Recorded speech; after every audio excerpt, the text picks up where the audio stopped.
नमस्कार साथियों। वास्तुशास्त्र के इस वीडियो में हम जानेंगे कि वास्तु यानी निर्माण के लिए भूमि का चयन किस तरह किया जाए।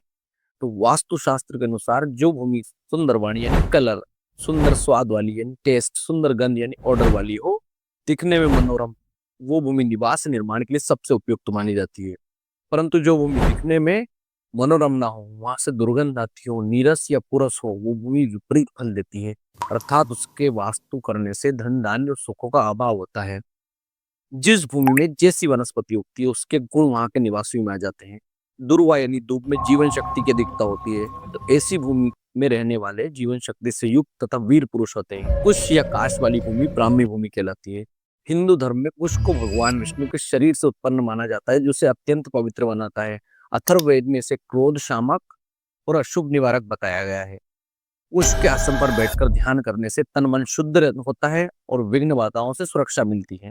इन्हीं सब गुणों के कारण कुश उत्पन्न करने वाली भूमि पर ब्राह्मण कार्य जैसे अध्यापन, चिकित्सा, सलाहकार, कर्मकांड आदि प्रोफेशन वालों के लिए इसे शुभ माना जाता है।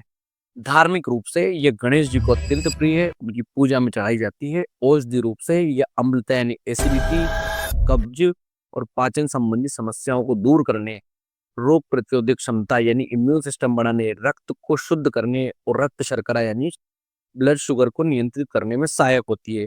इसके अतिरिक्त इसमें एंटी इंफ्लेमेटरी और एंटीसेप्टिक गुण होते हैं, जो त्वचा संबंधी समस्याओं को ठीक करते हैं।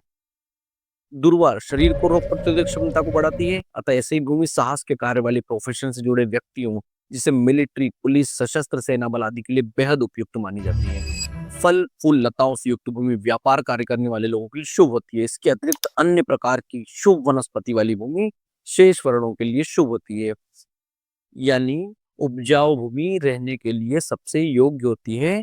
परंतु यदि बात उद्योग धंधे और कारखानों की हो, तो खेती या उपजाऊ जमीन को इसमें बर्बाद नहीं करना चाहिए। खेती की जमीन को उद्योग या कारखानों में लेना राष्ट्र के हित के साथ समझौता करना है, राष्ट्र के हित के साथ गलत करना है। इसलिए कारखानों में ये देखा नहीं जाता कि उपजाऊ भूमि है या गैर उपजाऊ भूमि है। कारखानों के लिए बंजर भूमि ज्यादा सही रहती है। साथियों, ये कंटेंट कैसा लगा आपको? यदि वीडियो आपको पसंद आई है तो प्लीज वीडियो को लाइक करें, शेयर करें, कमेंट करें और चैनल को सब्सक्राइब करें।